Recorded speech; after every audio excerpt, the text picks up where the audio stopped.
We're live.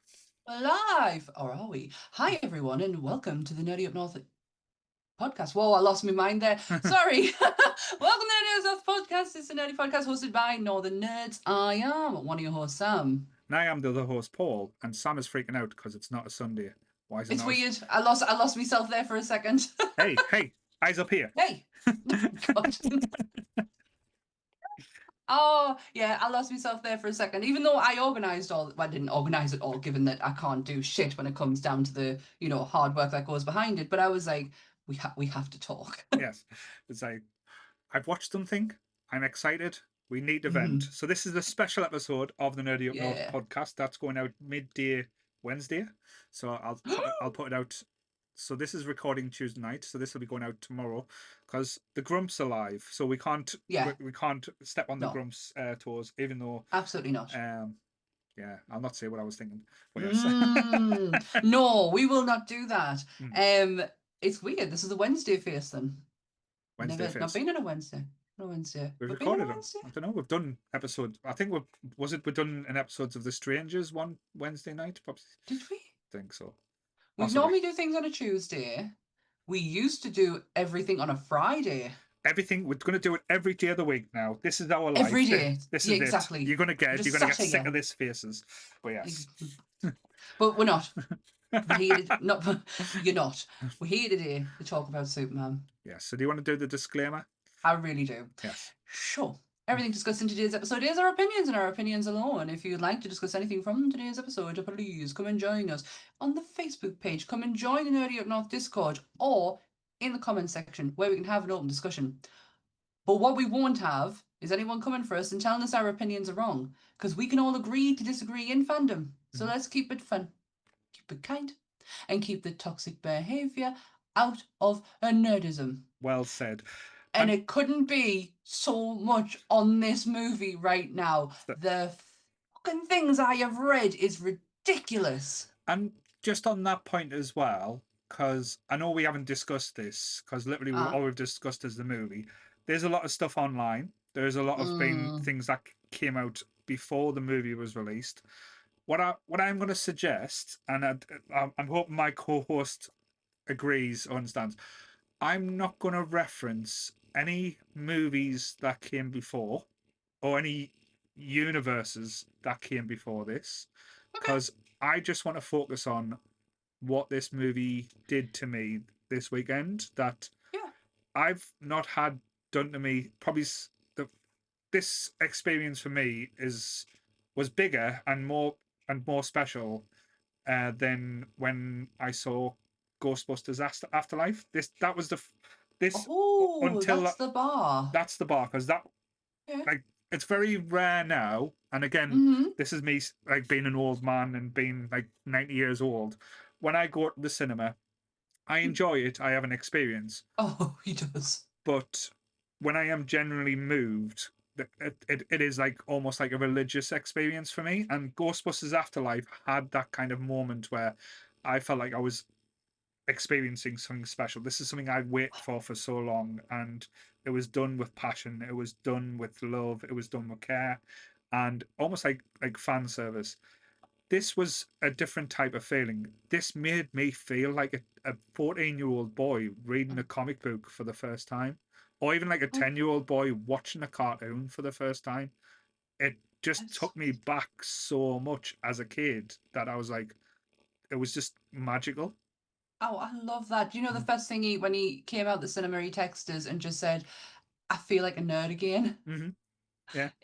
Honestly, I knew this was going to hit a note with Paul. And if anyone ever gets the chance to go to the cinema with him, please do. Because the movie aside, it is an experience to sit next to him and listen and watch him while he's watching a film, because he gets fully, it doesn't matter what it is, he gets fully immersed in it. And I can only imagine what you were like during this film.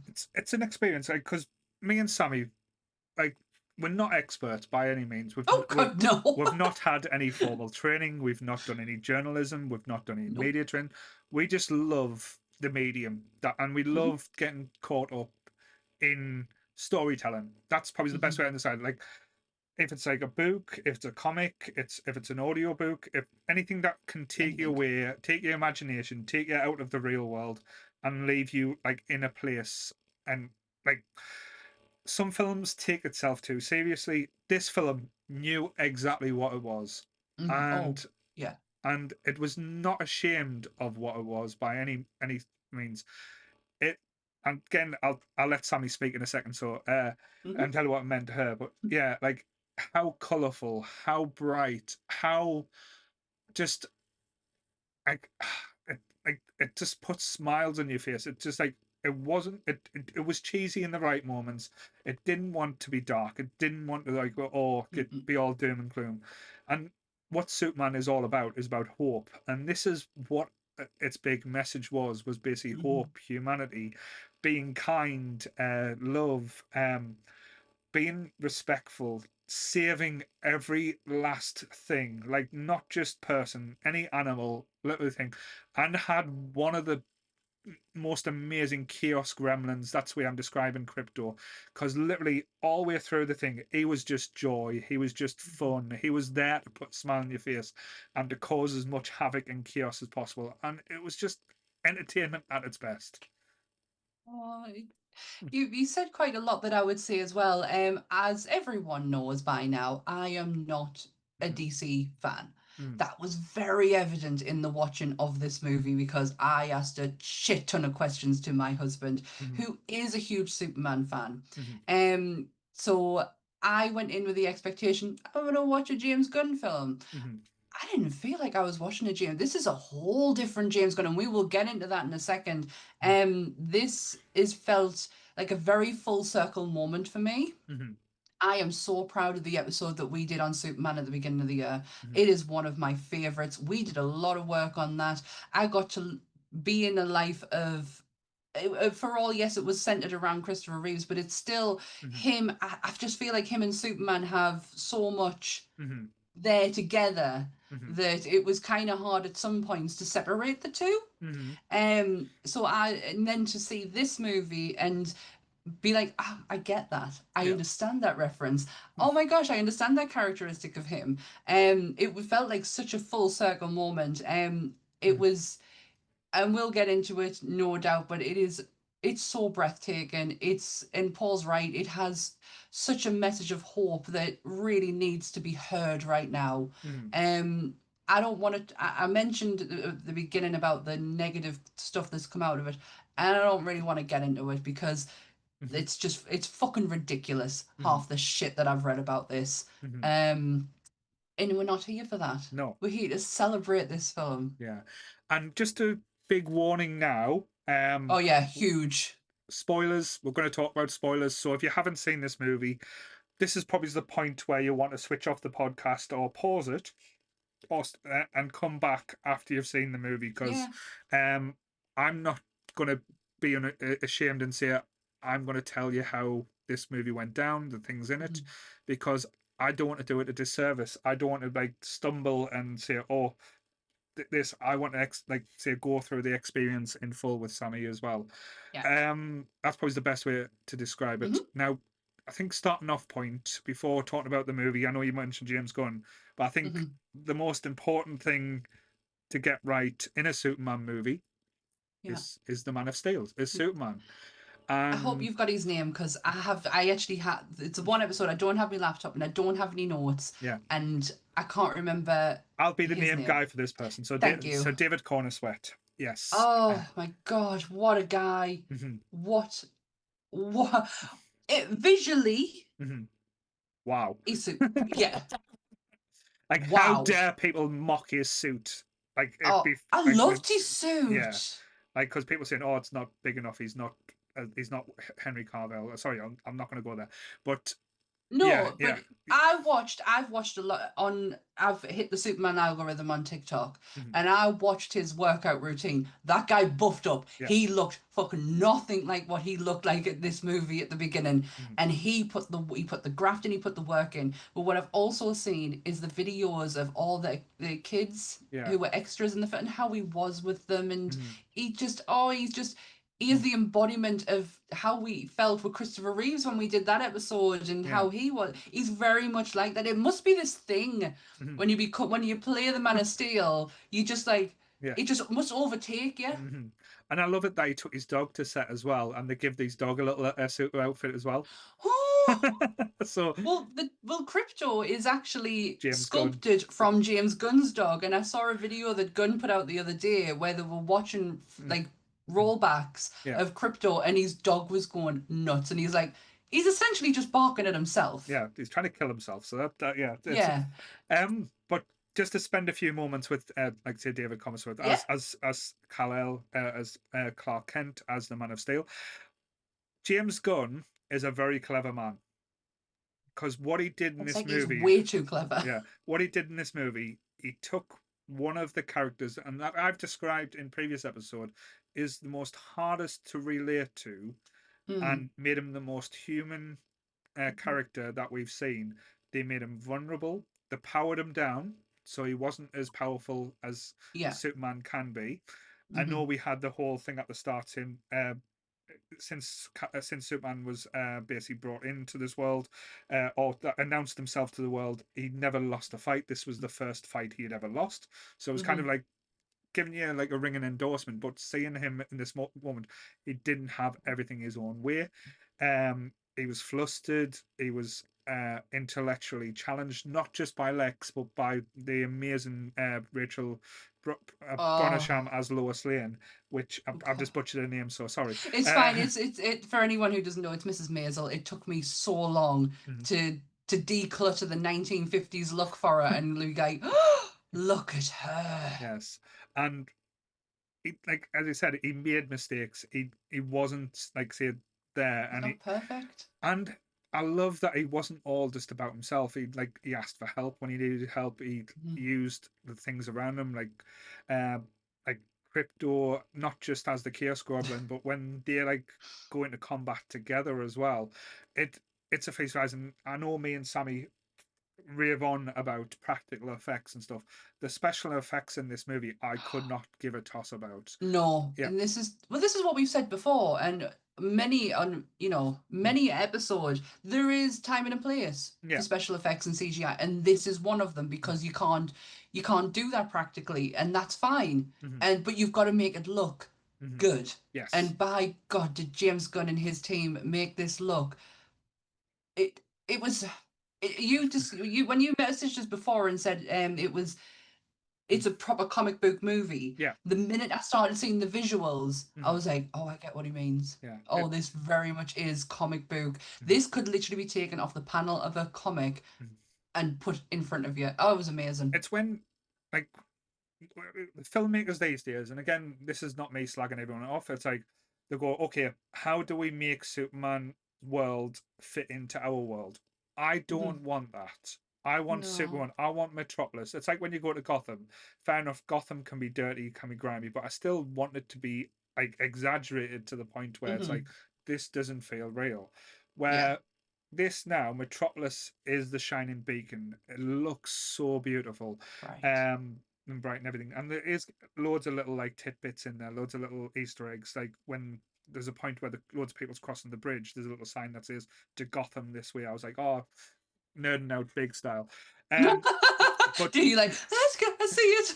but there's like even little things like um when Superman's fighting this giant monster that's just there because Lex wants him to fight a monster. No explanation how this monster grows or anything. Great. Don't over explain it.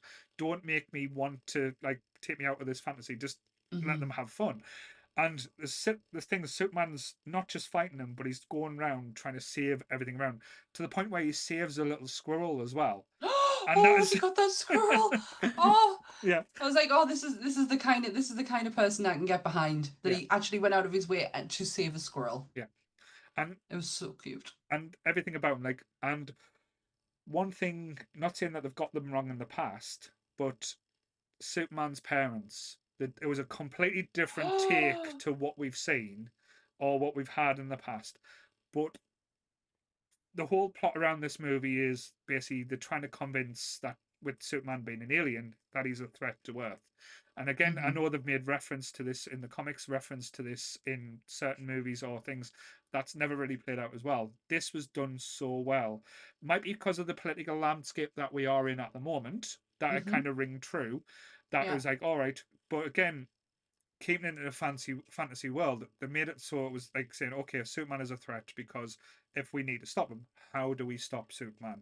And that's when Lex comes in, and Lex hatred is just driven by ego, by jealousy, by Oh, massively. just like say like hatred because he's not a human as well, and then do the whole video, which having Bradley Cooper as Jor-El just through my mind, I just was We were like, we were convinced that it was we were like, right, that's Bradley Cooper. That has to be Bradley. That really does look like Bradley Cooper. The woman next to him, we were actually convinced for a second it was Lady Gaga. yeah. I was like, and then I was like, no, that is not Gaga. But it took my eyes a few adjustments to realize that Yeah. was Bradley Cooper. Yeah. And all the way through the movie, I'm looking for Rucker. Yeah. Because it's Rucker, and he's always in a James Gunn film, always. And genius how they used him. Absolute genius. Go on then. I'll let you He's do. one of the robots. It's okay. He's one of the robots. And we thought it was Alan Tudyk at first. Certainly sounds like him, but it's not. It's Michael Rooker. All And the right. other one, the female one, is Pom Kneith, Right. who played Mantis in Guardians of the Galaxy. I knew that one, yes, but So he had all the Guardians in the same room. all right, that's quite cool. Isn't that good? See, he's so clever. Yeah. But and like again, being clever as well. It's almost like because there's been reference to this point as well that it took a little bit of inspiration from Invincible, where the message from Jor-El and from Krypton wasn't that Superman was sent to save us, was to, basically to rule us, which again isn't law to the comics. I'll be honest. No, That's a very big change to it. I really thought that was open to interpretation Mm-hmm. because we knew what the beginning of the message said, Yeah. and we know to a degree the story with him being sent to Earth. And I thought that part was kind of like, has Lex fucked with it to make it sound like that? Yeah. Or but then he was even convinced that's what they said. And I was like, oh, that's such a like a device of like, oh, did they really say that? Did they? Oh, I don't know. I don't know where. It could be something that we find out later on, because as I said, there's going to be a lot of different Oh movies, a yeah, lot of different things that's going to come from this now. Yeah, James Gunn has certainly opened the door on the DCU. Yeah. It's here, and I feel like in his hand, and I felt like this from the day he took it on. It was in capable hands. He was gonna do some magic. Yeah. He really would have had to do like. He would have fallen his arse to fuck this up. Yeah. Because we know how good he is. Yeah. And taking a big swing with Superman off the bat. Because let's be honest, Marvel didn't go with a big hit to start with. Marvel went with Iron Man. Didn't. Iron Man. And Iron Man was nothing. He wasn't a big name or commodity. He wasn't money like Superman is. No. Yeah. He took a massive, and also removing Henry Cavill as well. Yeah. And saying, if we're starting fresh, we're starting fresh. And we need a new Superman. And my God, they couldn't have picked a better one. No. He's absolutely perfect. There's no other word to describe how amazing he is. Yeah, it's just his mannerisms. He's like his transformation. Because it's strange. Normally we get a lot of Clark Kent and not much Superman, but in this one we got a lot of Superman but very little Clark Kent. And we also got a Clark Kent who could disguise himself. Yeah. He didn't look like Superman. He knew how to curl his hair, but that was quite cool. But it's everything. It's like how he hunches over. It's how awkward he is. Like that. Oh, I love that awkwardness of him. Yeah, but going back to like say Superman's parents, the two people who was involved. Like I know we've seen one. I think Pruitt Taylor Vance was out of Constantine. I believe. I think that was. Yeah, and he is an actor who is in everything. I always used to get him mixed up with the very young Vincent D'Onofrio. Yeah. They looked very in their younger years, but he has always been an actor who is always there. And I'm so glad he's part of this movie. And I can't think of his name off the top of my head. Yeah, so we've got John Kent and then we've got Martha with I think it was Never Howl. Or, like I said, I've never seen Never Howl in things before, but seeing them interactions with Clark or Kal-El, depending on which version you want to call them, but it was probably Clark with these I'd parents. say Clark with his parents. Like even the interactions on the phone, like when they're talking, but when they meet him and like at Clark's lowest, when he thinks he's there to destroy the world, and Mm-hmm. it's again getting choked up because it's such an emotional moment where um, it's kind of like they're reminding them, it's like, boy, like you're who you are because of who you are. Mm-hmm. Parents are there to guide you. To we can't tell you what you want to do or how to behave. You can do whatever you want, but Mm-hmm. at the end of the day, you're good because you're a good person. And again, Yeah. it was such a like a non-speech or a non-moment that it got us like proper Yeah. Yeah, it was such an emotional moment. His dad, and it's lovely that we got a whole movie without killing the with tent. Jonathan Kent. Yeah. But it was such a different. It was such a brilliant. This is what Ant loved about this film is the human side Hmm. because he always felt, especially how in the Snyder one when they allowed Jonathan to die and the way they did it, it was Hmm. like, we just gonna. It was so he didn't like that. It was not. It was Hmm. so inhumane of the Superman character. He despised it. So when he's sitting having this conversation with his dad, Hmm. and he's still here, Yeah. um, he was like, Hmm. that is what the whole embodiment of this Hmm. is. This moment right here. Yeah.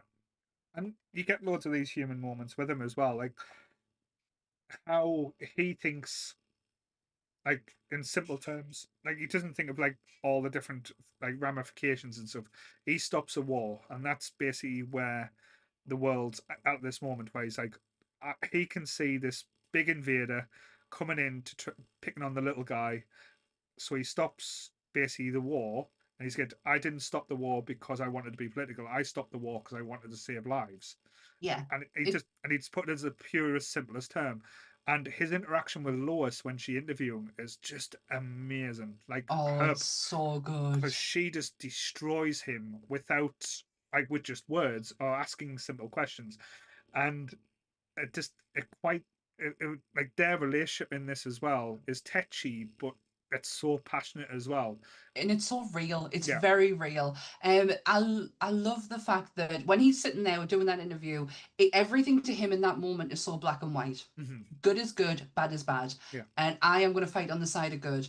It's not until we get to the very end and he finally not that he admits it, but he says it out loud. I'm not fucking perfect. Yeah. Then that's the most human quality about it is I'm not fucking perfect. But in the moment where you're there, it's almost like he does go through a Hmm. learning experience with this that he can't always be Hmm. the The perfect good person. exactly. And when he's talking to Lois, to him, he is the perfect person because he stopped a war. Yeah. And end of. Hmm. There's no further discussion. But he realizes as the movie goes on, and when you get to that exploded, I bawled Hmm. when he's in that room with Lex, Yeah. um, and he does that speech. Hmm. It's he's so Hmm. imperfect. He's perfect. Yeah. It's just brilliant. It's such a transformation, and it's so nice Hmm. to see, especially from Superman, who can be very, Vulnerable. matter of fact. Hmm. He's very matter of fact, Hmm.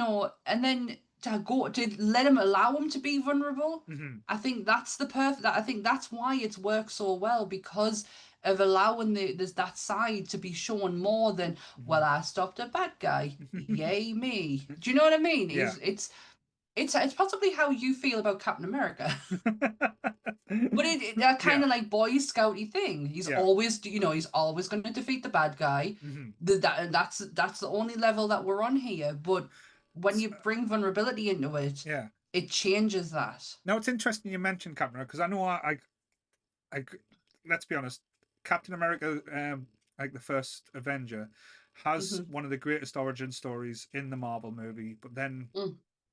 doesn't have the strongest second part.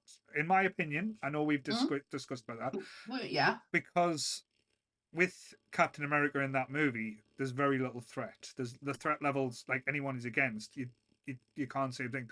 And again, that used to be Superman's problem. His threat level against people or bad guys, used to just go, okay, he's going to think the only time He's in recent memory is General Zod is been like going back to Superman 2, where you thought, because let's be honest, when they've had Lex Luthor in the past, he's just been like, Gene Hackman did a good job, but he was never a threat level to Superman. Now no. Nicholas Holt's Lex Luthor, can we just take a bow? Oh my God! Jesus Christ! My God! This guy this year and even last year, I love Nicholas Hoult. I am finding myself going out of my way Mm-hmm. to watch things with Nicholas Hoult. I Mm-hmm. wasn't a big fan of Nosferatu. Mm-hmm. I'm not a vampire fan. That movie was not made for me. But he was superb in it. Everything he is touching Mm-hmm. is turning to gold. And what I loved about his performance is he went to his peers. Yeah. He didn't just look at the comic books and go, well, I'm going to take this version of Lex and I'm going to make it my own. He amalgamated every single person he could get a hold of who has had anything to do with Lex Luthor, whether that be voice actors, whether it be Michael Rosenbaum. Mm-hmm. He spent time with Michael Rosenbaum to get to know the Lex he played. Mm-hmm. He wanted to make it. He wanted his own version, but he wanted to pay homage to the people who came before him. So the funny sides that you see is Gene Hackman. Mm-hmm. The serious sides that you see, it's Michael Rosenbaum. Mm-hmm. And it goes on and on. He really did his fucking work on Mm-hmm. this. And he's menacing, he's conniving, he's like, I think that if we go back to different Lexes and see like what threat level, I know the comics Lex always does well, or even the cartoon Lex, because he's got like a super suit and he can stand toe to toe with Superman due to like his intellect. This one, he breaks him down and he outthinks him in everything like possibility that he can do. Um, like, I know it wasn't really a big reveal. As soon as we saw this huge hulking man, the same size as Superman, with you when he said you knew it was going to be his clone. I was just didn't know whether Oh it was yeah, and the only thing. thirsty shit. The only thing I didn't know what they're going to use, was it going to be like, with it being a parallel universe, is that, was he going to be Yeah. a found Bizarro, and it was going to be, oh, it's a Bizarro Superman, that would have been interesting, but no, it was Mm. like the clone Superman from a Superman's hair. Having like the fight sequences and saying, I know every move, I've got a sequence that'll basically combat, and have his little, like, it was almost like he was playing a computer game. It This. was. Mhm.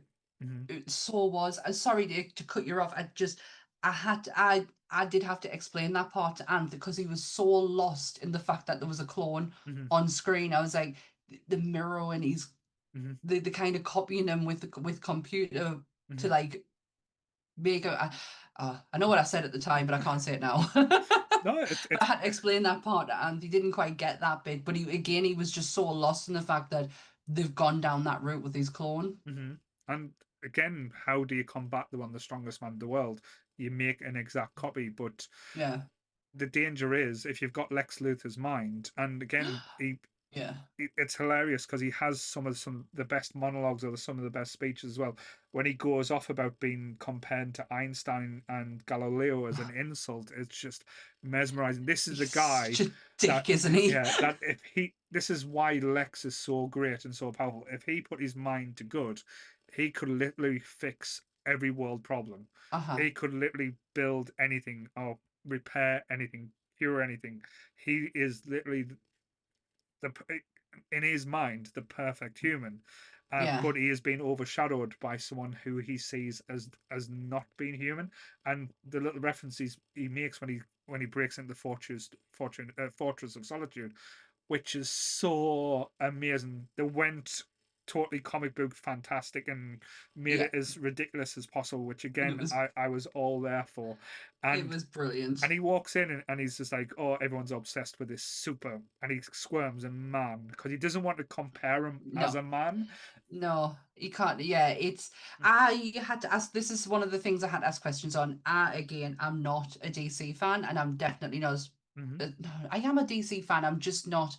You're not My into the knowledge law. is You're not into my the law, yeah. knowledge is more not Marvel than it is DC. Even though I love reading a Batman Mm-hmm. graphic novel, but Superman's just someone I've never. It's like the whole Spider-Man thing. Yeah. I get why this figure is kind of like a beacon for young boys. I understand that. He wasn't made for me. Spider-Man was not made for me. So I totally understand that. And there was certain things I did have to ask, and this was one of them. My only interaction with Lex is I barely can remember Jesse Eisenberg. If I can block that out of my memory as much as I possibly can, I'm gonna.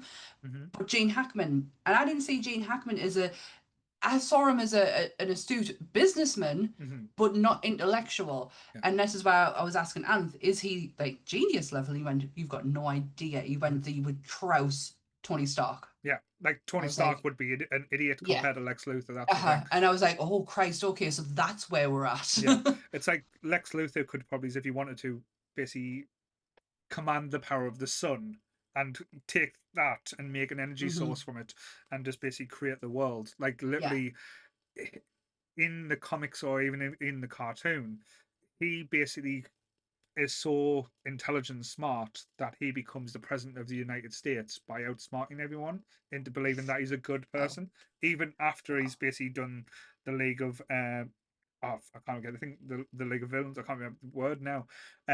He creates all these different things and so many world events that he's nearly destroyed the Earth and so many times. But his biggest weakness is his ego, and that is showcased in here. How he was willing to destroy like Metropolis just to basically distract Superman from a certain thing, and that's like the level thing.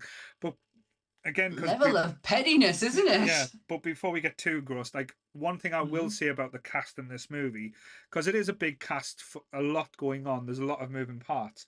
Not one single person in this movie is wasted. Not one person is there just to say we've got a Jimmy Olsen or we've got a Rick Flag Senior. They meant something. Everyone had a purpose. Even Eve Testmaster, which she was so good. I loved her. Yeah, like everyone in this movie. That's why I love James Gunn in this, because he could have just went, oh, when we heard the casting saying, oh, there's a Green Lantern, oh, there's a Hawk Girl, oh, there's a Mr. Terrific, there's this many. It's like we are getting levels where we're going to get overloaded with characters. As people just going to be like, oh, I'm walking on, smiles and walk off type thing is going to be one of those type of cameos. No, everyone played the part. Everyone had a rationale and reasons to be in. And I was like, this is just done so well. And and again, I know everyone was taking the piss out of Nathan Fillion's Guy Gardner, but fuck, did he rock in this movie? I'm so happy that Nathan Fillion is, because as much as I am, I do like the DC animated movies. I know Nathan Fillion has been the Green Lantern for a very long time, and for him to play a version, it's not his version, it's not his character, but it is a character that Nathan Fillion can do justice. It was so good. The Justice Gang. I love the fact. I mean, Anth was over the moon that, because Green Lantern is one of his favorite things. Like, we have a beautiful Darkest Night picture in his computer room. He is so happy that it didn't matter that it wasn't. Is it Hal Jordan? No, it wasn't Hal Jordan. No, yeah. He was so happy. He wasn't bothered that it wasn't Hal Jordan. He was just happy that there was a Green Lantern. Yeah, Guy Gardner. Like, he is the biggest, dickiest Green Lantern there ever was. But it's just hilarious with his interactions. And again, I love that he could stand up and almost like not stand toe to toe, but he wasn't scared of Superman as well. No, that was quite was he? That was quite an imposing thing. But it's just hilarious, and we saw the Hall of Justice being built. Yes, we did, and it was even I got that. I was like, "Yay!" Honestly, the person who, besides Superman and Lois, the person who really stole this movie for me was. I can't remember. Mr. Terrific. I was going to call him Mr. Fantastic. I would have been completely wrong. No, Mr. Terrific. Oh my! With his T-spheres. Oh my god! It took me a while to realize it was Darwin from X-Men. Yeah. I was like, because I was going, that can't be him from Guardians, because he's in Peacemaker. So that can't be him. And then I was like, shit, and that's Darwin from the X-Men. And oh my god, he every scene. I'm not saying he was a steal. He was fantastic. He was amazing. Honestly, he was the biggest surprise for me in Anth. We absolutely loved him. His nonchalantness at the fact that he manages to save the day. It's like, okay, I did that. I loved it. But I know they had a lot of jokes, but like the one that killed me is when they've built. Even Lois says you've built a fucking spaceship, and yet your garage opener takes half an hour to open. That was so funny. But he's not fazed by it. Yeah. And she's just like kind of looking around, waiting for this to. Oh, he was absolutely superb. Ant lost his mind. Hawk Girl, he was kind of like, why? He was a bit confused as to why, and then he goes, I says, well, they possibly could have picked another character, and then he did the whole, well, who would it be, Sam? Come on, pull this one out your arse. Now it just went, Power Girl, and he went, okay, you got us with that one. I was like, no, Power Girl would have been a bit too distracting, I would say. Yeah, honestly, I don't mind. I don't mind the fact that they used Hawker. She was pretty badass. But he was phenomenal, and the fact that there was Metamorpho, yeah. Yeah, I'm not going to pretend that I know all this. This is all coming from my husband, by the way. He lost his mind with that. Yeah, he was so happy. Tell you what, I did have a tear in my eye as well when a certain TV reporter was showcased, and it was William Reeve. Oh no, I was so happy. I knew he was in this. Yeah. Because he told everyone. But yeah, he was. Oh, that was. He looked so much like his dad. So much, so much. Yeah. But it's lovely that and this is just James Gunn all over. Like, why would he not? What I did find very striking, and I said at the beginning, this is a James Gunn movie. Yeah. And this has a James Gunn cast. We know, but it's a mixture actually, because it's not all James Gunn's friends being in this movie. There's a definite mixture. What got me is the soundtrack. Yeah. James Gunn did something he's not done in a long time. He used a score, and he used it fucking brilliantly. Just saying, like, Mr. Terrific's fight scene. Like, that action scene when as you said, when he used the soundtrack, it was very Guardians of the Galaxy-esque. Like the music kicked in. But because we hadn't had a whole movie full of songs, like James Gunn, because James Gunn put together a playlist like no other. Yeah. It wasn't a full movie of that. No. He used a score that and that using the John Williams music is just. Yeah. He couldn't not do it. Yeah, I think it would be an insult. No, he couldn't. But and he used it in such a beautiful way. It wasn't just the continuously looped around. It was fades in, it was fades out. And when a song did come on, it kind of like threw you a little bit. You're like, oh shit, yeah, I'm watching a James Gunn film. Yeah, well, again, I wasn't saying bad thing. It's like during Mr. Terrific's fight scene, because this is a film with lots of action scenes, especially with Superman fighting a lot of different things on multiple things. But the Mr. Terrific one is done so well. It took me back to Guardians of the Galaxy esque, just how playful it was, because you're seeing it from the viewpoint of Lois in that bubble, and then you just seen around. You didn't know where to look, did you? It reminds us of the prison escape scene from Guardians 2. Oh yes. Yeah. So everything's kind of flying over, or things are getting knocked out. It was. It was. There was one cameo we forgot to mention. Fucking Cena was in this film. Yes. Well, no, there was two cameos, two big cameos. As Cena, as the interview, but apparently in season 2 of Peacemaker, it explains how we get Peacemaker from that universe into this universe. So it's going to be about, like say, the pocket universe and stuff like that as well. Yeah, well, Fillion's in it, so that's going to help explain that. Who was the other cameo? Well, it was quite a big one. I think it brings up to the next girl. The owner of crypto. Yes. Millie Alcock. Millie Alcock, yes. We were waiting for her, I'm not gonna lie. We were waiting the whole movie for her. And the fact that I thought it was going to be. now. I thought it was going to be an end credit scene. That's what I thought it was going to be. Yeah, well, that's what when it came, the fact that she hadn't been in it to this point, we're like, oh, it's gonna be an end credit scene, this one. But the Mm. fact that when she came in, it was perfect. It's really just letting you know Mhm. she's here. Yeah. She likes to get fucked up. It's very much on the basis of the Girl of Tomorrow Yeah. comic book, I, which I, thank you TikTok for letting me know that. yeah, and I understand why Lobo's going to be in it because it explains that she likes to party. So Lobo likes Yep. to party. So yeah. Yeah, it's just it's a lovely setup without it being splashed like bang, she's here, bang, she's Yeah. gone. Yeah. It was brilliant. And the fact that she was Crypto's owner as well. Because all the way through, like people asking, "You've got a dog," and he's like, "Kind of, not really. It's not my dog. It's Yeah. But he never said whose dog it was. no, no."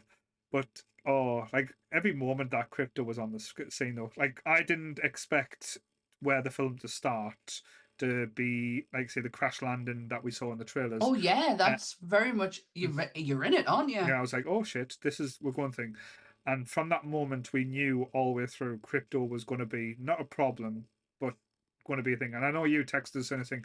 Just tell me, does the dog die? I was like, fuck no, does that dog doesn't die? No, I just needed to know because it honestly, I Mm, didn't want to get attached to this dog, mm. and so I tell you what got me though really bad when that shit went all over its head. Yeah.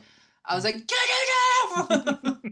But that was a quite a thing because again, the engineer was done well. That could have been a clusterfuck and look totally bad with like all the different things that they could have done. But I think they handled that one really well. Yeah, it was. Yeah, it was. It could have been. You're right. It could have been messy, Mm-hmm. and it wasn't. No, It was very. It was very well placed. It's like James Gunn knew what he was doing. yeah, and the whole fight scene when they're using the engineers nanobots against Superman is probably the most claustrophobic and horrible thing I have seen in a long time. Seeing an envelopment when they're describing what they're doing, it's like, oh, we can't stop him from breathing, so we're going to stop his lungs from taking in air. It's like Yeah, no, no, you have claustrophobia though. yeah, and it's like they explain saying, oh, but Superman can hold his breath for for hours. He's like, but it's not holding his breath if he's got no air in his lungs to hold. So I was like, ah, Mm. interesting. But in true Man of Steel's fashion, that how he basically handles that is just mesmerizing, like flying off and then crashing to the ground to the degree where it just causes and then this whole Alliteration. the whole rift and stuff. It's just Yeah. breathtaking. As I said, it's comic book fantasy at its best. Yeah, it really is. There was a scene there that I was thinking of and now it's gone at me. Oh, that was it. What I really liked is the not so that they didn't overuse his The heat ray. eyes. Yeah. Yeah. And when it happened, it was like, shit! Mm-hmm. Yes! Yes, he's using it now. That's the perfect time. Yeah, they didn't overuse it. So when it did happen, it meant Mm-hmm. so much more. Yeah, and I think that thing it's just using things with not restriction, like moderation, and almost like Yeah. being patient with certain aspects and things.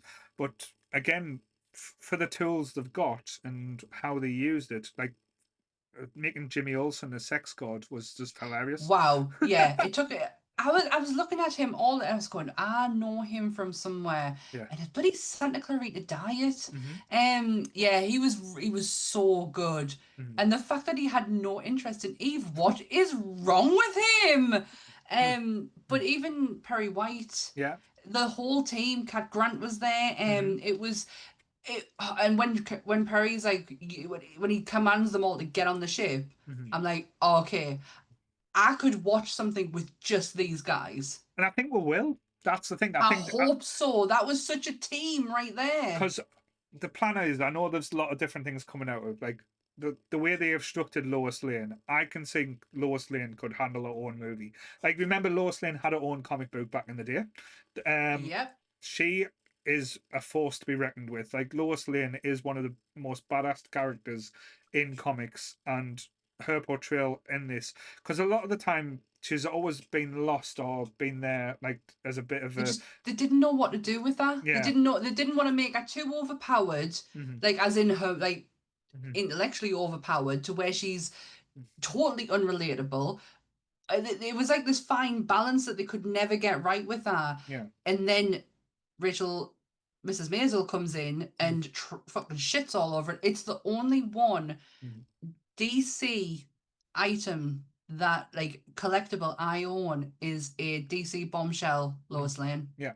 And big massive statue of her. She's fucking phenomenal. yeah, and in this, she's such a powerhouse. Like the performance and the way she looks, the way she acts, and the way she actually like questions her feelings towards Superman. It's not like, oh, a lovesick puppy dog. No, It's not kind at all. yeah. So I quite love that aspect. But again, like all the different elements or different aspects, like even like the robots had their own unique like jokes and comedy, so it fit the right thing. But that end scene, I'm sorry, I'm going to spoil it for everyone here.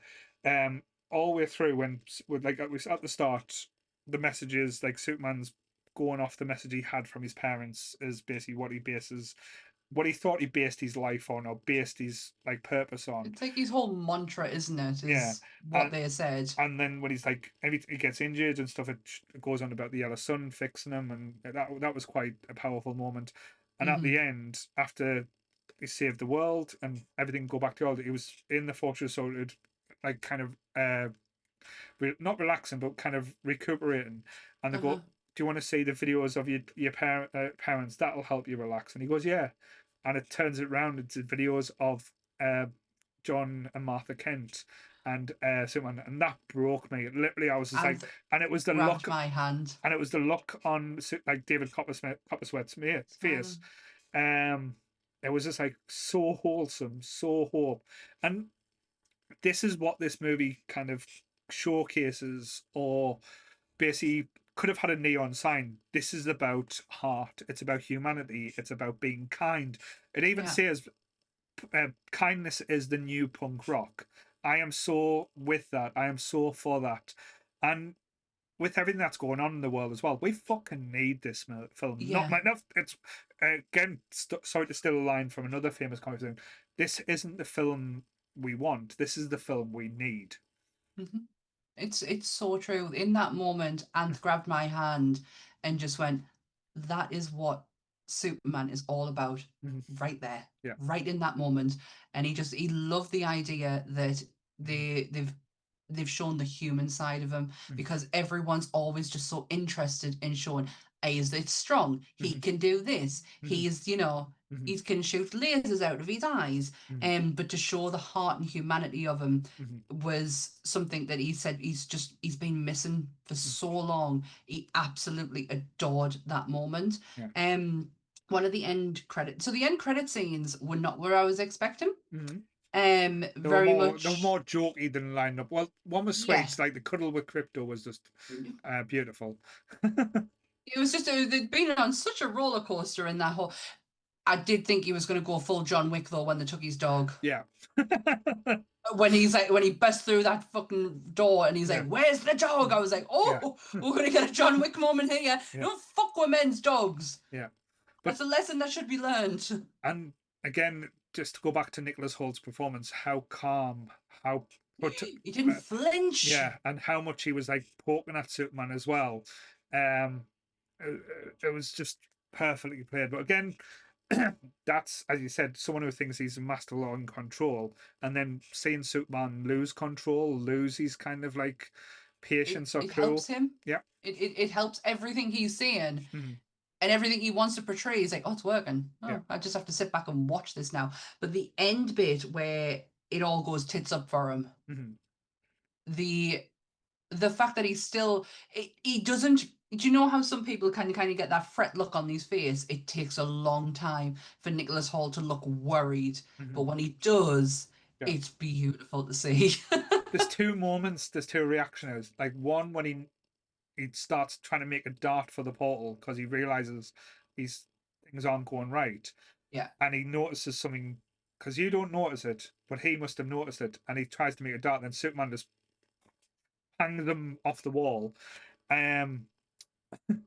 And then it's just like everything like happens after that is just hilarious. Like I think Crypto getting a hold of him. Krypton going all puny, Literally ragged him all around the room. There's a whole Hulk and Loki moment where he starts ragging him around, and He did. He literally rags him. It's the most northern thing I've ever said on this podcast, but he ragged him all around that room. but even then, Superman's going, calm down, Crypto, stop putting him down, leave Yeah, him. he's like, but it's so half-assed. Like Yeah. just a little bit. No, now it's time. Now, yep, let him go, Crypto. And that was brilliant. The other end credit scene Mhm. with I'm still gonna call him Mr. Fantastic, and I don't want to. It's called Mr. T. Mr. T. Yeah, when they're looking in front of the wall, the fans have interpreted that in a way I'm kind of behind. Mhm. And I don't know. I'm not saying it's a derogatory thing towards. There's a lot of divide with the Zack Snyder fans Mhm. against this movie, and the whole because they're standing in front of the building, and bearing in mind, Mr. T has literally just patched the world up, like Yeah. patched Metropolis up. He's put it back together, Yeah. and they're looking at a building, and it's just ever so slightly off. And he kind of like, what the fuck? I have just done all of this, and that's what you're going to focus on. And a lot of fans have taken that, Mhm. and there's an interpretation that James Gunn's trying to mend Yeah. everything that's happened with the DCU over the last few years. Mhm.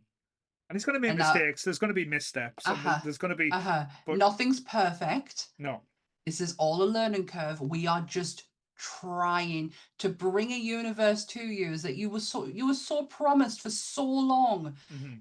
And it's just never materialized. It needs, if you give him half the chance, Yeah. This is probably the best way I can describe this movie as well. And again, we'll probably say some things after it, but just to try and like get away from certain aspects. Christopher Reeve, his Superman made me believe a man could fly. This Superman gives me hope for DC. And I can't be thankful enough. If a movie, when you're watching, makes you feel like a kid and you're in awe and you're smiling, you're laughing, you're crying, and you're on the edge of the seat, it doesn't have to be a perfect movie. It doesn't have to win awards. It just tells a fucking good story. It's something that is so desperately needed. We look to these films to try and get away from reality for a bit, and sometimes the message of our own reality can be hidden in there, but told in a way that's like it can give you that a hope that it's it's gonna be okay. Yeah. It has to be okay. Yeah, it's good storytelling is, and it's things that I'm looking for right now. I'm I love me films where they're just shapes and colors, and I'm not really paying too much attention, and then something like this kind of just makes you go, oh shit. This is the reason I fucking love comic books for. Yep, Is because of storytelling like this. Yeah. You can't honestly, I've read so many books in my life. Comic books will for some reason always be the best storytelling, and it's not because it has a visual aid to help you. It's because they've so fucking the people behind these books are so passionate. You get some of the most unreal and bizarre and brilliant and wholesome stories you'll ever read in your life. Yeah. As I said, you don't need people to be dying left, right, and centre. You don't need catastrophes. Like, yes, there is real world problems in this movie, but it's treated in a way that's just so magical and so fantasy. And again, it just brings a smile to your face. And if you come out of a movie and having like flutters in your stomach and you want to text your best friends and say this movie is amazing, this made me feel something, then I'll take that any day. And again, I can't wait to see this movie again. I'll probably see it a few more times. And yeah, it's an experience. It's like if you're a nerd, if you're someone that loves fantasy, like it doesn't even have to be superhero fantasy. No, It's just takes it you back doesn't. to a purer time. And again, like you remember, like have a think. Remember when you were a kid watching cartoons on a Saturday morning, getting excited, seeing your favorite characters swoop up, saving the day, saving like say the little guy, saving the little Or the girl. forest if it was me. Yeah, it's just magical, and this movie captured every single moment of It that. did. And I am very thankful that I got to see it basically. Yeah. I'm glad movies like this are getting made. Mm-hmm. And it's such a long time coming. Marvel spoilt us for a long time, and the Infinity Saga was such a build up, and once that went, it's like comic book movies didn't have a place anymore. That's how it felt for me anyway. Mm-hmm. I felt so deflated by everything that was coming out, and now with Thunderbolts, this, and we've got Fantastic Four coming out. It feels like we're going back to 2008, and we're really putting the groundwork in again. Again, not to slag things off, but I think everyone was looking saying after this, what's going to be bigger than this? It shouldn't be about what's bigger. It's like it No, should it's be what's about it's next. what's next. It's what story can we tell? It's like Uh-huh. what can we get out of you? What emotion can we make you feel? This is where the conversation starts. This is what I love Mm. about fandom. We have this movie. Now what happens now? Where we're going next? Yeah. Who else is coming in? Christ, we've had the fucking Mm. first, like, not first, but we've had a visual of a Green Lantern. Mm. Where are all the rest of them? Well, Like, this is what I love about fandom. yeah. So Lantern Cause is the next one, but that's going to be a TV show, isn't it? It's not going to be a Ant's film. gonna lose his fucking shit over that. Yeah, because they've already cast Hal Jordan and Jon Stewart. Who have they? Who? I can't remember now. Oh, I'll Uh, have a look. the cast all there. I know there's still rumors of how they're going to deal with Batman, but we'll probably get Batman not in Do we this. do we need him yet? But Like, he's going to be in. We've had a glimpse of him in Creatures Commandos. That was basically the first foray into this world where we got like a little glimmer. oh, oh, that is a fucking game changer. Mhm, I absolutely, me and Ant binged that in one night. mhm, I have desperately been trying to find the fucking comic books because David Desmalchian has wrote some, mhm. and I desperately want them. Can you get them here? No. Every place I've looked, they're all sold out. So if anyone finds any Creature Commandos by David Desmalchian, let me know. Let me know. Sammy wants them. Sammy wants I them want now. them. But yeah, I think the message to give now, and I think we've said this a few times on the Superman episodes, is now we have hope. Yeah. It's like what happens next. It's up to DC. It's up to James Gunn.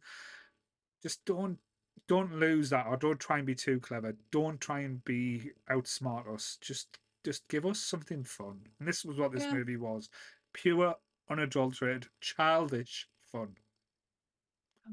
And let's get these conversations starting again. Mhm, Let's start getting excited about comic book movies. Let's, let the fan theories start coming in.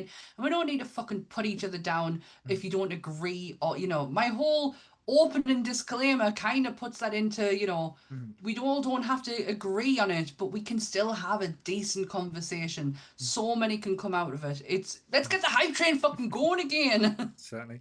And again, not killing off bad guys, giving them time to come back, get, get the Yeah. revenge. That's always the interesting Yeah. one. So, yes, Lex doesn't die. He gets sent to wherever he's going to get sent. So, He still looks Bellevue, though, they said, wasn't it? I think so, yeah. Bellevue. So, yeah. Yeah, this is going to be a rewatch upon a rewatch upon a rewatch. There's so much I probably missed. I didn't even see the Gotham sign. Hmm. So yeah, Hmm. there's a lot to take in. Hmm. There's some really good, if you're a monster fan, there's some really good monster creatures in here. Yes. It caters to everyone. The Hammer of Bulvania. That was interesting, but yeah. I But love the fact that there's a whole big fucking squid fight going on outside, and he is totally just not fucking he's interested. just like, oh, it's just an interdimensional imp. They can deal with it. They've got this. Yeah. But there must be times when Superman just feels like, oh, fuck, I can have a night off. But yeah. Yeah, I just want to watch some Netflix. Yeah, it's like, come here, Lois, just give us a cuddle. But no, I'm excited. Like I said, Yeah, I got goosebumps. And again, movies like this, again, like Ghostbusters Afterlife, Into the Spider-Verse, something different, something just that's not trying to be anything that they're not. It's just about yeah. having fun. And again, not to It's do Marvel down. It's like with Marvel films now, it's kind of like they they put stuff in them to say, oh, this is what's coming next. but we don't know. Concentrate on what's happening Yeah. now. Get this right, and we will love what happens next. Yes, you are absolutely right. If Marvel was so good at the fact that they had such a strong continuous plan, they knew exactly where A was to B was, and that was great. It's when they decide to do TV shows upon TV shows, and they haven't a fucking clue where they're going with it. That's when they started to get it messy. Concentrate on the now. Yeah. If you've got a story like they did with Infinity Gauntlet, they knew where the end game was. And they knew they were taking it to that point. Just fucking concentrate on that. We are just starting a universe with the DCU now. This is, movie one. It's going to lay a lot of groundwork, and there probably is going to be that Infinity Gauntlet style, saga for the DCU, but we're not there yet. I'm just waiting for, like, say, when 4 or 5 movies down, you and Jake start countdown to the Justice League. So yeah. But it probably could happen. I mean, I apologize to any DC fan out there. I have had my fair share of run-in with yous guys in the past, and I can only sometimes reference stuff with Marvel because I know Marvel. I'm no fake fanboy here. I understand. I don't know the DCU or DC Comics as well as a lot of people. But this isn't a movie for that element. There is reference points, and there's characters, and there's things that you'll get out. It could be very much a gateway movie for a lot of people. Definitely, and that's, as I said, the magic of when something is done so right. And again, I know, not to go into it, there's so many people wanting this movie to fail or wanting this movie not to. Sad. But number one movie in the world. Fuck yes. That's saying one of the highest grossing weekend of any Superman movie that has been made. Again, fuck yes. So obviously, like I say, the fans are interested. The fans need this. I think that's more than anything else. But go on TikTok. Honestly, they're there. And they are screaming from the high heavens of how amazing this movie is.